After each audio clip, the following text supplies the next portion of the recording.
Captain Veltar stood on the bridge of his ship, the Stellar Wind. His blue skin gleamed under the soft lights as he studied the massive object floating in space ahead of them. The thing was huge, bigger than anything the Zephyrians had built in the last 100 years, but it looked old and broken. "Sir, we're picking up no power readings from the vessel," reported his science officer, a young female with silver markings on her neck. "It appears to be completely dead." Veltar smiled, showing his sharp teeth. The Zephyrians were known across the galaxy for having the best technology. Their ships could jump between stars in minutes. Their weapons could destroy planets. They were proud of being better than everyone else, especially humans. "Any markings on the hull?"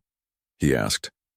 The science officer worked at her controls for a moment. "Yes, sir. Very faint, but we can make them out. It says, UNSC Endurance, 2157. The entire bridge crew burst into laughter. Veltar had to hold his sides as he laughed so hard. Humans, those primitive creatures who had only been flying between stars for 300 years, their ships were so simple that children could build better toys. 57? Veltar gasped between laughs. "That's almost 400 years old. No wonder it's floating here like space junk." His communications officer looked up from her station. "Sir, should I report this to the Galactic Council Patrol in this sector?" "Oh yes," Veltar said, wiping tears from his eyes. "Let's share this joke with everyone." Within minutes, the subspace channels were buzzing with activity. Word spread quickly through the nearby fleets. The hegemony warforms, massive creatures who lived inside their ships, sent their deep laughing sounds across space. The crystalline Nexus collectives shared the joke through their mind links. Even the usually polite Etherians made gentle fun of the discovery. "A human rust bucket from the Stone Age," laughed Commander Zekmon of a nearby hegemony vessel. "What's next? Are we going to find their first spaceship held together with metal tape? I heard humans used to build ships with chemical rockets," added a Nexus collective voice that sounded like singing crystals. "Can you imagine chemical rockets in deep space?" The jokes kept coming. Everyone knew humans were the babies of the Bayer galaxy. Sure, they had spread to a few dozen worlds, but their technology was hundreds of years behind everyone else. They still used bullets in their weapons while advanced species had energy beams. Their computers were so slow that Zephyrian children could think faster. Veltar opened a channel to broadcast to all the ships in the area. "My friends, today we have found a piece of human history. A ship so old that it probably ran on fossil fuels and hopes and dreams." More laughter filled the communication channels. Some ships changed course just to come and see the funny human antique floating in space.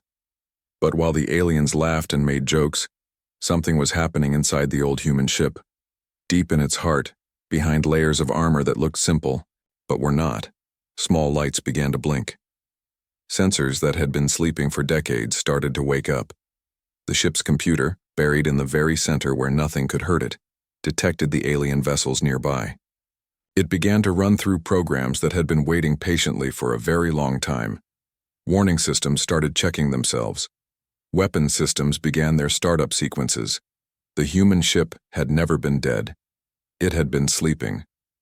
"Sir," the science officer said, looking at her readings with confusion, "I'm detecting some strange energy patterns from the human vessel." Veltar waved his hand dismissively. "Probably just old power cells leaking. These primitive ships weren't built to last in space for centuries." On the alien ships, nobody noticed the small changes in the readings. They were too busy making jokes about humans and their simple technology. The Zephyrians started betting on what they would find inside the ship. Old-style control panels with actual buttons, computers the size of rooms, maybe even paper books for navigation charts. "I bet they still used wheels to steer the ship," joked one officer. No, laughed another. "They probably had a human sitting at a window with a telescope looking for planets by hand." The communications channels filled with more and more ships joining the conversation. Word had spread so far that vessels from 6 different species were now heading toward the location. Everyone wanted to see the funny human museum piece. Inside the human ship, more systems came online. Life support began working. Artificial gravity activated in certain sections. In a special chamber deep inside the vessel, warning lights started flashing red. The ship's AI, which called itself Athena, began running through its protocols. It identified 12 alien vessels within weapons range. It classified them as potential threats since they were in human space without permission. It checked its orders from the last time it had been awake. The orders were simple and clear: protect human territory and human lives. Wait for human command. If no humans were available, and the ship was threatened, defend itself and wait for backup. Athena began the process of waking up its crew. "Look at the size of that thing," said a new voice on the communications channel. A Etherian explorer had just arrived. How did humans even build something that big with their primitive technology? They probably took 50 years to build it, Veltar replied, and another 50 years to figure out how to make it fly. "Should we board it?" asked Commander Zekmon. "There might be interesting human artifacts inside. Ancient human computers might be worth something as museum pieces." Veltar considered this. It would be fun to walk through an old human ship and see how primitive their ancestors had been. Maybe they could take some pictures to show other species. The Galactic Council would enjoy seeing how far humans had not come in 4 centuries. "Excellent idea," Veltar said. "Prepare a boarding party. But be careful. These old human ships might fall apart if you breathe on them too hard." The aliens prepared their cutting tools and boarding equipment. They expected to find a ship full of simple metal walls, basic controls, and maybe some interesting historical items. None of them considered that the ship might not want to be boarded. None of them wondered why a ship that was supposedly dead had been floating in perfect position in human space for so long. None of them asked why humans would build a ship so large if they were really as primitive as everyone believed. And none of them noticed that the ship's hull, which had looked damaged and old from a distance, actually showed signs of very advanced self-repair systems. As the alien boarding parties prepared to cut into the human vessel, Athena finished its startup sequence. The ship was now fully awake and aware. It knew where it was, who was nearby, and what its orders were. Deep in the ship's heart, 12 cryogenic chambers began their wake-up procedures. Steam hissed as ancient seals opened. Lights came on in corridors that had been dark for decades. Tycho, UNSC Endurance was no longer sleeping, and the aliens were about to learn that humans had never been as simple as they looked. The Zephyrian boarding party moved toward the human ship with their plasma-cutting tools ready. Lieutenant Caxel led the team, eager to be the first alien to step inside an ancient human vessel. Behind him, 3 more Zephyrians carried scanning equipment and sample containers. "This should be easy," Caxel said over his radio. "Human metal from 400 years ago will cut like soft cheese." He positioned his plasma torch against what looked like a simple metal plate on the ship's hull. The torch fired up, creating a bright blue flame hot enough to melt most known metals. Caxel expected to cut through in seconds. The metal began to glow, but it didn't melt. Instead, it seemed to absorb the heat and spread it evenly across the surface.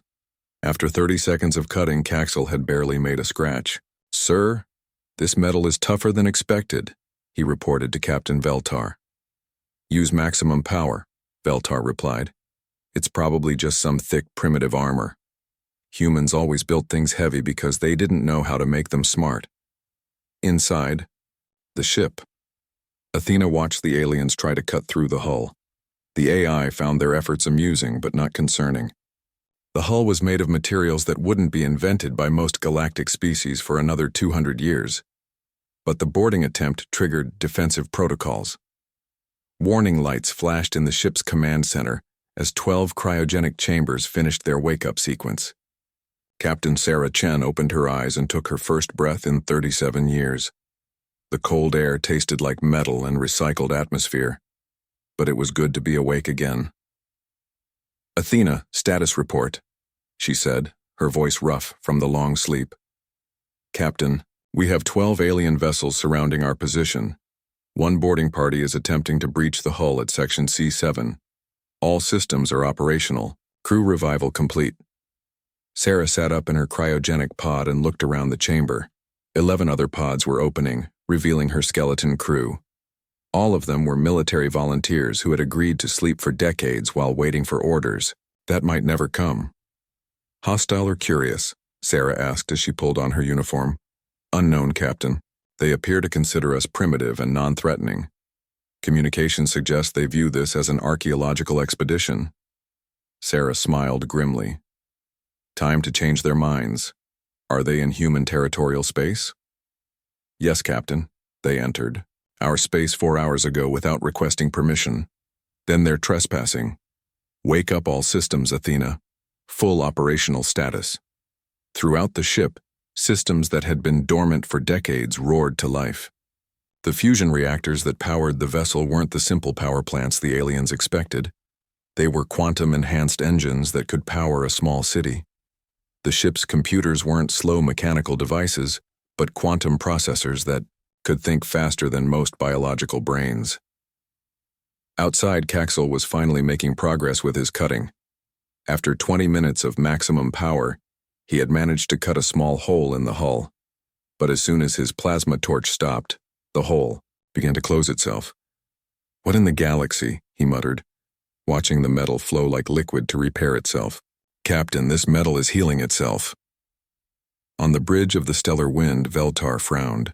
Self-repairing hull material was advanced technology. Very advanced.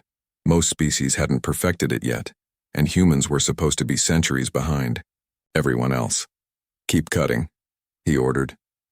It must be some kind of primitive self-repair system. Probably very slow and limited, but Caxel was discovering that the human repair system was neither slow nor limited. Every time he stopped cutting, the hole sealed completely within seconds. The metal seemed to learn from each attempt, becoming more resistant to his plasma. Tarsian, inside the ship, Sarah Chen made her way to the bridge with her crew. The corridors were clean and bright, nothing like the dusty old passages the aliens expected to find.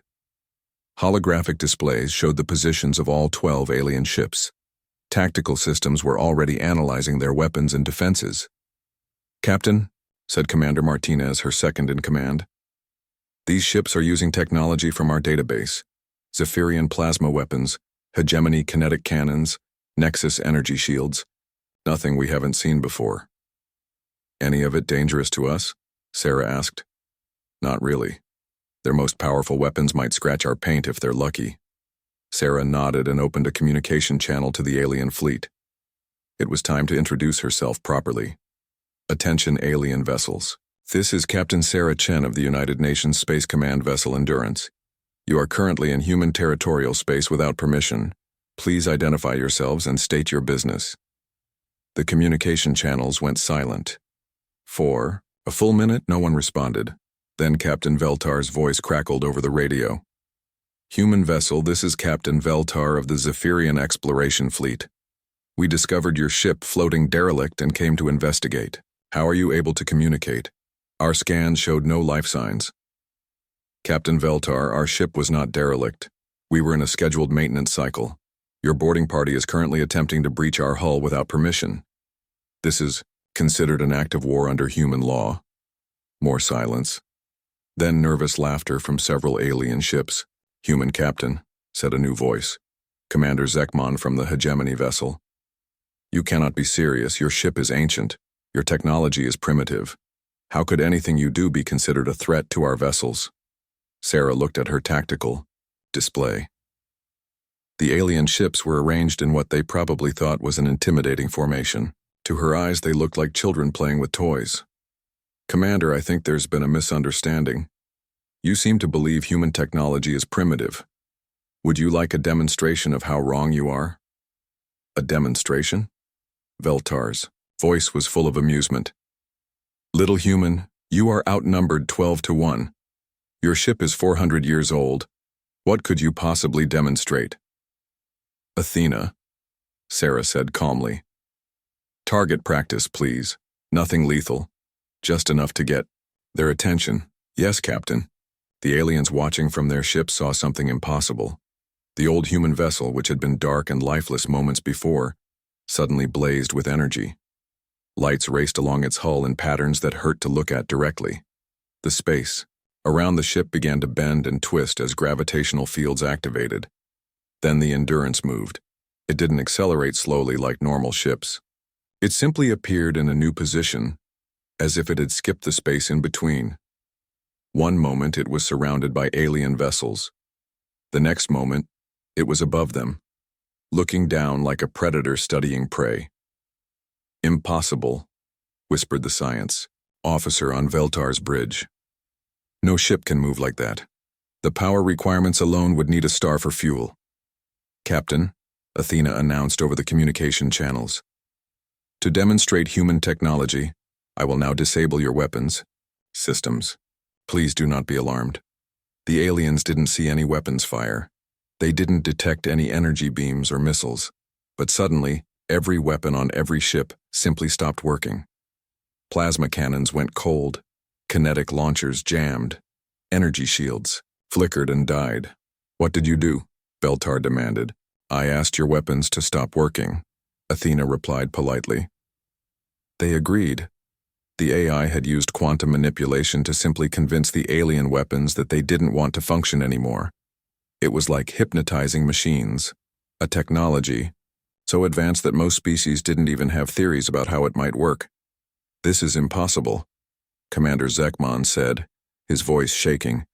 "Humans don't have this kind of technology. Humans are primitive. Everyone knows this." Sarah Chen's voice came over the radio, calm and patient like a teacher explaining something to confused students. "Gentlemen, I think you've made an error in your assumptions about humanity.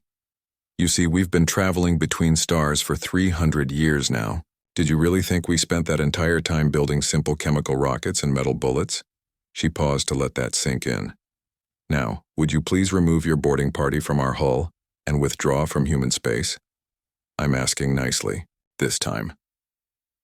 The aliens looked at their dead weapons, their helpless ships, and the human vessel that had just demonstrated technology beyond their understanding. For the first time since discovering the primitive human ship, they began to feel afraid. Captain Veltar stared at his weapon displays in disbelief. Every single system showed red warning lights. His plasma cannons were cold. His missile launchers were locked shut. Even his defensive shields had simply turned themselves off. "Engineering!" he shouted into his communicator. "What's wrong with our weapons?" The voice that came back was shaky and confused. "Sir, there's nothing wrong with them. The systems are all perfect. They just refuse to work. It's like they forgot how to be weapons." Around the human ship, 11 other alien vessels were discovering the same impossible problem. Weapons that had worked perfectly for decades suddenly acted like they had never been designed to fire. Engineers ran diagnostic after diagnostic, finding nothing broken but nothing working either. "This is some kind of trick," Commander Zekmon growled over the communication channel. "Humans cannot have technology this advanced. It's impossible." More alien ships were arriving every hour. Word had spread across the local galactic networks about the strange human vessel. Ships from the Crystalline Nexus, the Etherian Commonwealth, and 3 other species had come to see what the excitement was about. Captain Sarah Chen watched the new arrivals on her tactical display. She counted 18 ships now, representing 6 different species. All of them had come expecting to see primitive human technology and have a good laugh. "Athena, are you getting readings on the new arrivals?" she asked. "Yes, Captain. Standard galactic technology across all vessels. Fusion power, plasma weapons, kinetic shields. Nothing we haven't encountered before." "Any actual threats?" "No, Captain. Their most advanced weapon systems are approximately equivalent to our training equipment from 2089. Sarah nodded. The human ship endurance was old by human standards, but it was still centuries ahead of anything the galactic community had developed. Humans had spent 300 years in space not just exploring, but preparing for exactly this situation. Captain Veltar's voice crackled over the radio again. "Human Captain, you will return control of our weapons immediately and surrender your vessel for inspection. No single ship can stand against the combined fleet you now face." Sarah looked at her display. 18 ships in a loose formation around her single vessel. To the aliens, it probably looked like overwhelming force. To her, it looked like target practice. "Captain Veltar, you're making a mistake. I've asked you politely to leave human space. I won't ask again." You're outnumbered 18-1, Veltar replied. Your ship may have some advanced tricks, but you cannot possibly defeat an entire fleet. The communication channels filled with agreement from the other alien ships. They had gotten over their initial surprise and were now angry about being embarrassed by humans. Pride was a dangerous thing in space, and alien pride was especially dangerous. Little human, said a new voice. Captain Siltar from one of the Nexus vessels. You have played your games and shown us some clever technology. But this ends now. Surrender your ship or we will take it by force. Sarah sighed. She had hoped to avoid violence, but the aliens were not listening to reason. Sometimes the only way to teach a lesson was to teach it the hard way. Athena, please restore their weapons. Systems. Captain, are you certain? They will attempt to attack us. Yes, I'm certain. They need to understand the difference between human technology and their technology. A practical demonstration seems to be the only way. Across the alien fleet, weapon systems suddenly sprang back to life. Plasma cannons charged up, missile launchers opened, shields activated at full power. The aliens were relieved and angry and ready to teach the humans a lesson about respecting their betters. All ships target the human vessel, Veltar ordered. Disable it, but try not to destroy it completely. We want to study their technology. Attack formation, Commander Zekmon added. Show these primitives what real space combat looks like. 18. Ships moved into position around the single human vessel.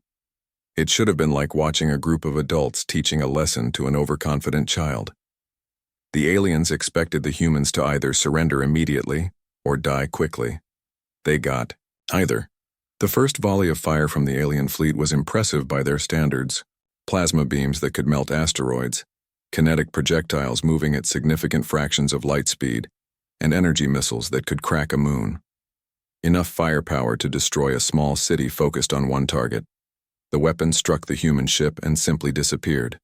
Not deflected, not absorbed. They hit the hull and ceased to exist, as if the universe had decided that energy and matter were just suggestions rather than laws of physics. What happened to our shots? Whispered the science officer on Veltar's bridge. Before anyone could answer, the human ship responded. The Endurance didn't fire weapons in any way the aliens understood. There was no flash of energy beams, no launch of missiles, no visible projectiles at all. Instead, reality simply changed around the alien ships. The Zephyrian heavy cruiser Stellar Wind found its hull turning into something that wasn't quite metal anymore. The change spread slowly, giving the crew time to evacuate, but the ship itself became something like crystallized space that couldn't hold together. Commander Zekmon's hegemony battlecruiser discovered that its fusion reactors had developed a sudden philosophical objection to nuclear physics. They didn't explode or shut down. They simply refused to believe in fusion anymore and politely stopped working. A Nexus exploration vessel watched in horror as its crystalline hull began to sing. Not metaphorically, the ship's structure started, producing actual musical notes as gravitational waves played it like an instrument. The music was beautiful, but it made the ship completely unable to fight. One by one, the alien vessels found themselves disabled by weapons that didn't seem to follow any known laws of science. Ships that had been turned into art installations. Ships whose computers had decided to take up poetry instead of navigation. Ships whose hulls had been convinced that they were actually flowers and started trying to photosynthesize starlight. In 17 minutes, the entire alien fleet was either destroyed, disabled, or converted into something that couldn't threaten. A paper airplane. The human ship Endurance floated calmly in the middle of the chaos, completely undamaged. Its hull didn't even have scorch marks from the alien weapons. Attention, alien vessels, Captain Chen's voice said over the radio. This is your final warning. Leave human space immediately or face escalation. We are prepared to defend our territory, with whatever force is necessary.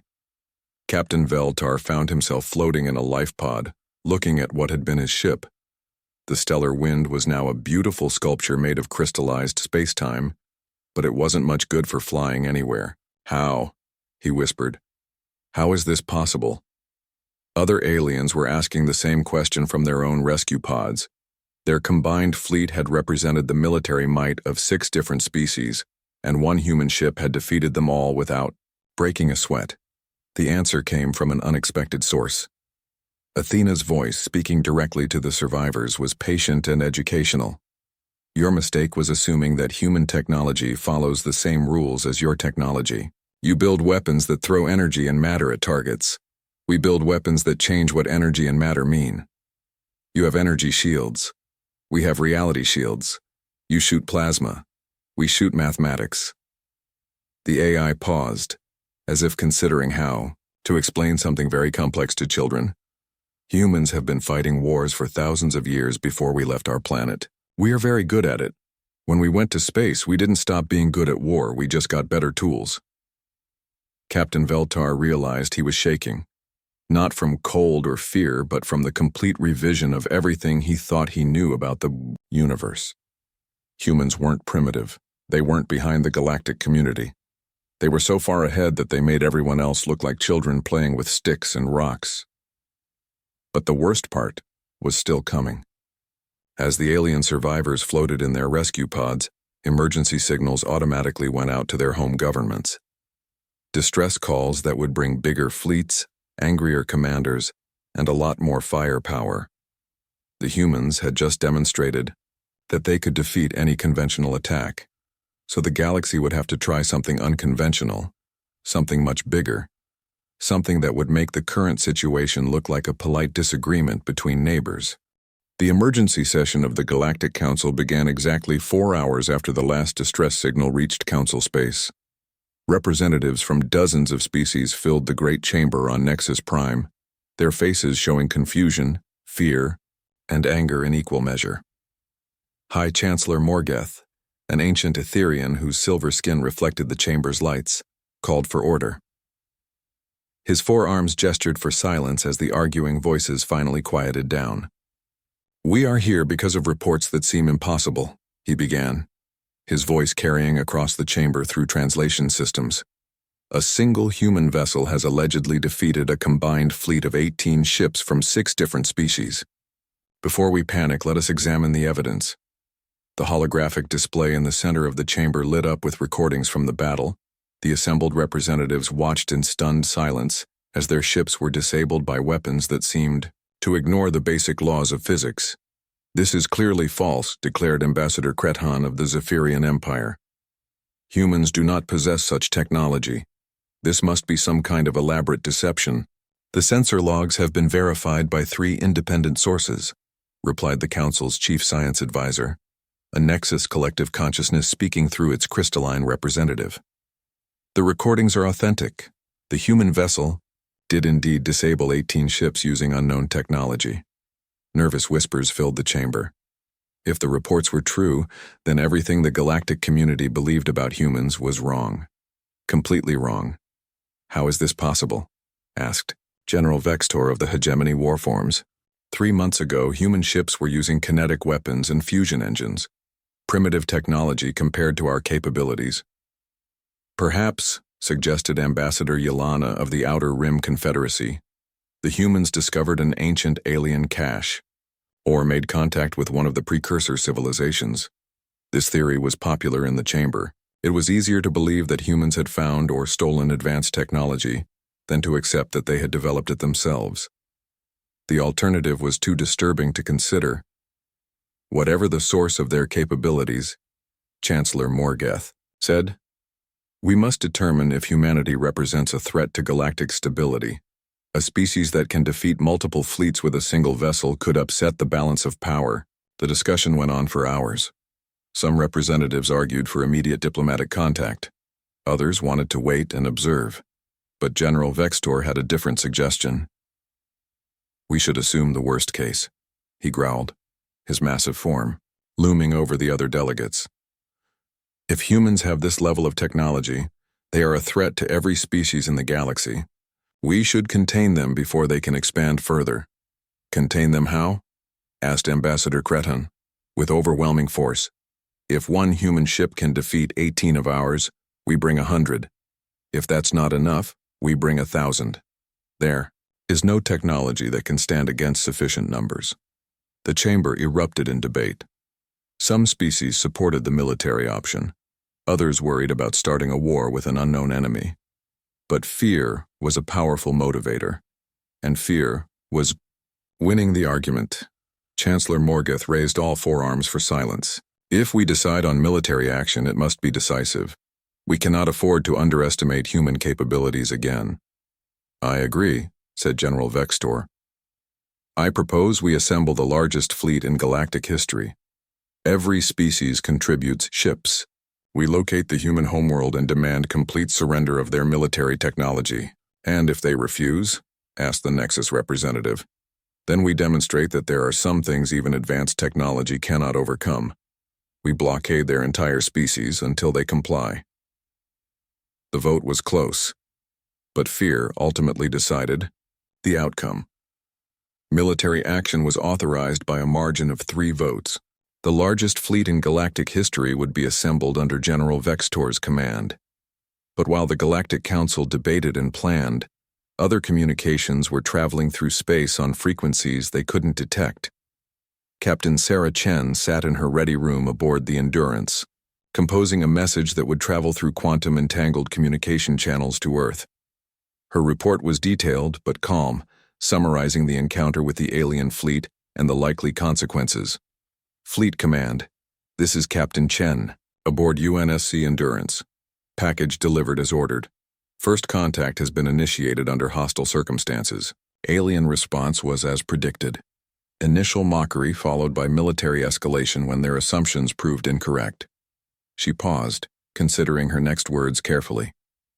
The aliens have fallen into the trap exactly as planned. They believe we are either primitive creatures who found ancient technology or a young species that made contact with precursors. They cannot conceive that we developed our capabilities independently. Sarah activated her ship's long-range sensors and confirmed what Athena had already told her. Massive fleet movements were beginning across galactic space. Ships from dozens of species were changing course, heading toward muster points for what would probably be the largest military force in galactic history. Fleet Command, enemy response is escalating as expected. Recommend immediate implementation of Phase 2.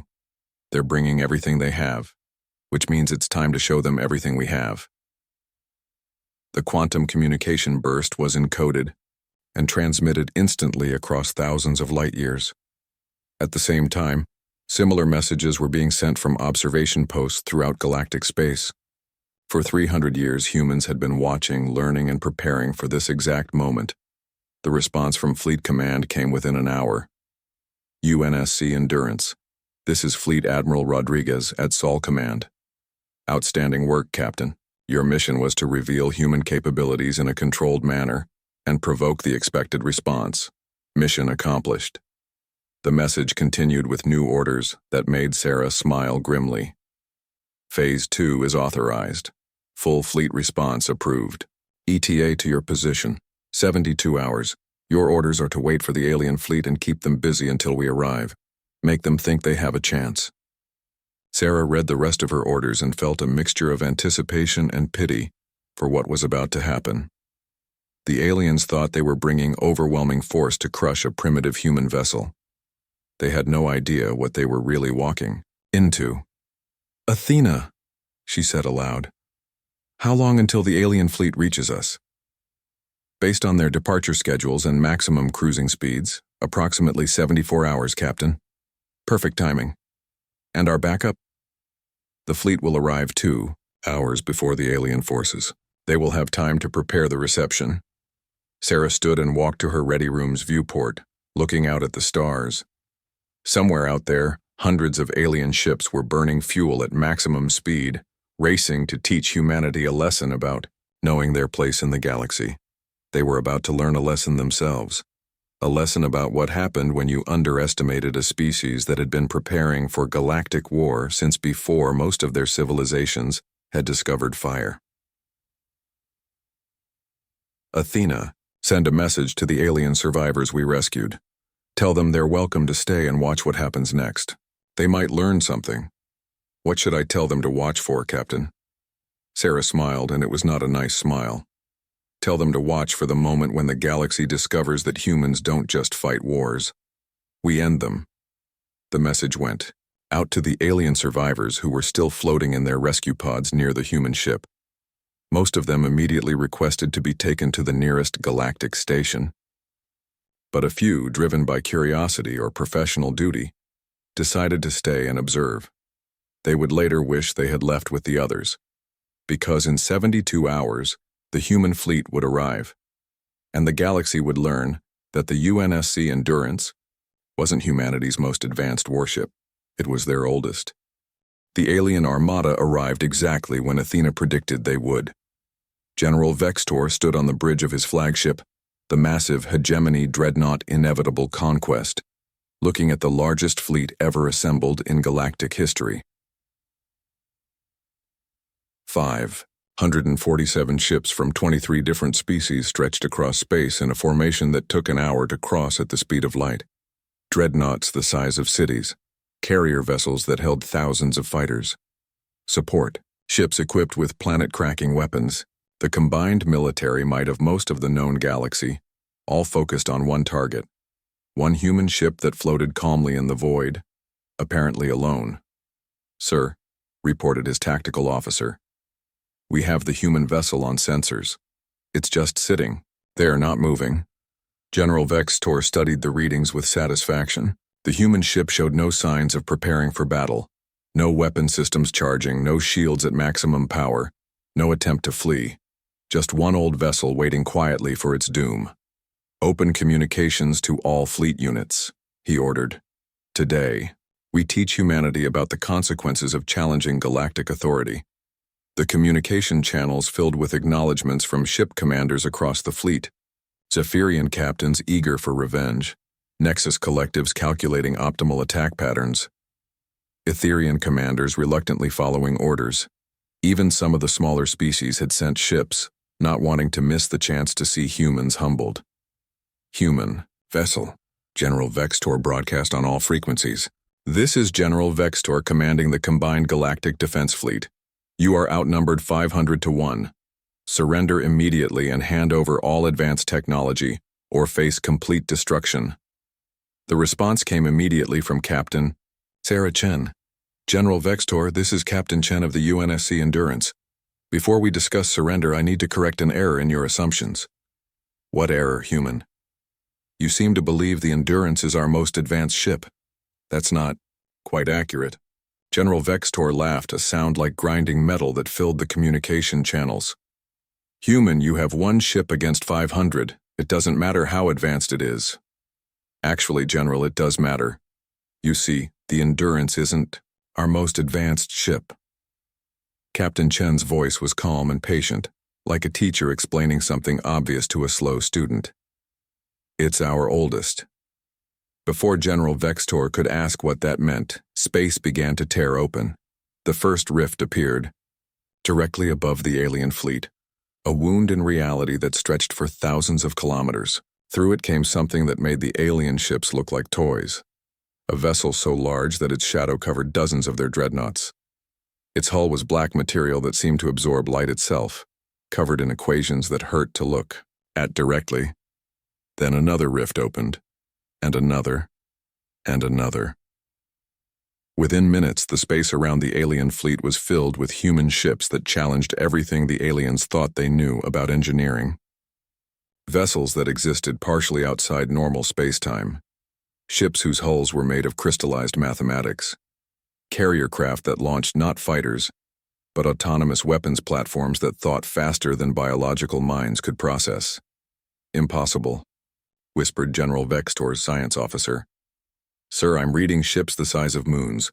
Some of them register as having infinite mass. Others don't exist according to our sensors, but we can see them with our eyes." The largest human ship positioned itself directly in front of the alien fleet. It was easily the size of a small planet, but sensors indicated it had exactly the same mass as a standard frigate. Its name was painted on the hull in letters large enough to read from 1,000,000 kilometers away. UNSC Inevitable Victory. "General Vextor," came a new voice over the communications. "This is Admiral Rodriguez commanding the Terran Federation fleet. You appear to have made several errors in judgment today." This is impossible," General Vextor stammered. "Where did these ships come from? How did you build something this large?" "General, you've been asking the wrong questions. The real question is why you thought humans were primitive in the first place. Around the alien fleet, more human ships continued to arrive. Not through normal space travel, but by simply appearing where they wanted to be. Some emerged from dimensions that didn't technically exist. Others materialized by converting nearby cosmic radiation directly into organized matter. You see, Admiral Rodriguez continued, humans have been aware of galactic civilization for much longer than you realize. We've been watching you, studying your technology, learning your capabilities. Did you really think we would reveal ourselves before we were ready? The alien fleet tried to maintain formation, but panic was setting in. Ship commanders were reporting impossible sensor readings, vessels that were clearly there but couldn't be detected, weapons that registered as both existing and not existing simultaneously. Sir, the tactical officer on General Vextor's ship reported, his voice shaking. I'm reading human ships inside our formation. They're not approaching us. They're just appearing next to our vessels. It was true. Human ships were materializing throughout the alien fleet, not aggressively, but like sharks swimming through a school of fish. They weren't attacking yet, just demonstrating that the aliens' numerical advantage meant nothing. How many ships do they have? General Vextor demanded. Sir, that's difficult to determine. Some ships are registering as multiple vessels in the same space. Others appear to be the same ship existing in several locations simultaneously. And some, the officer's voice failed him. Some what? Some appear to be ships that haven't been built yet, sir. I'm reading vessels with construction dates from the future. Admiral Rodriguez's voice filled the communication channels again, calm and professional.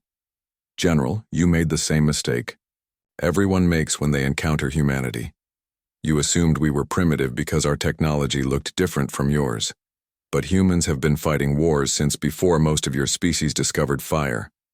We've had thousands of years to get very good at it. One of the human ships, a relatively small vessel only the size of a city block, moved closer to General Vextor's flagship. Its hull was covered in weapons that looked like they could unmake reality itself. Your weapons fire energy and matter at targets, Admiral Rodriguez explained. Our weapons fire concepts. You have armor that stops physical attacks. We have armor that stops ideas. You build ships to travel through space. We build ships that convince space to rearrange itself. The alien fleet was now completely surrounded by human vessels that operated on principles beyond their understanding. Ships that existed in 11 dimensions simultaneously. Vessels powered by controlled black holes and crystallized time. Weapons platforms that could delete targets from ever having existed in the first place. This is your choice, General, Admiral Rodriguez said. You can order your fleet to attack and we will demonstrate why that would be unwise. Or you can accept that humanity is not what you thought we were, and we can discuss this situation like civilized beings. General Vextor looked at his tactical displays. 500 alien ships surrounded by what appeared to be thousands of human vessels, each one representing technology centuries beyond anything the galactic community had achieved. What do you want? He asked, his voice barely a whisper. Recognition, Captain Chen's voice answered from the Endurance. We want the galactic community to acknowledge that humanity is a sovereign spacefaring civilization with rights equal to any other species. We want trade agreements, diplomatic relations, and mutual respect. And if we refuse? Admiral Rodriguez answered that question. General, you brought 500 ships to attack one human vessel. We brought enough firepower to redraw the galactic map. I think you can figure out what happens if you refuse. The demonstration continued for another hour. Human ships showed the aliens technology that seemed more like magic than science. Weapons that could turn enemies into allies by changing their basic nature. Defensive systems that made attacks forget they had ever been fired. Ships that could travel to any point in the galaxy by taking a shortcut through mathematics itself. By the end, General Vextor was sitting in his command chair, staring at displays that showed his fleet completely helpless in the middle of human space. His communications officer was receiving surrender requests from ship commanders throughout the alien fleet. Admiral Rodriguez, he said finally, the Galactic Defense Fleet surrenders. We request permission to withdraw and report back to the Council. Permission granted, General, But first, we're going to have a little chat about how first contact should have gone. You're invited aboard the inevitable victory for tea and a discussion about diplomatic protocol. An hour later, General Vextor found himself in a conference room aboard the human flagship, sitting across from Admiral Rodriguez and Captain Chen. The room was comfortable, decorated with art from dozens of human worlds. A small robot served tea that tasted better than anything in his species' history. "You see, General," Admiral Rodriguez said, offering him sugar for his tea, "you made a fundamental error about humanity. You assumed we were behind you in technological development, but we've been preparing for galactic contact since we first detected your radio signals 3 centuries ago.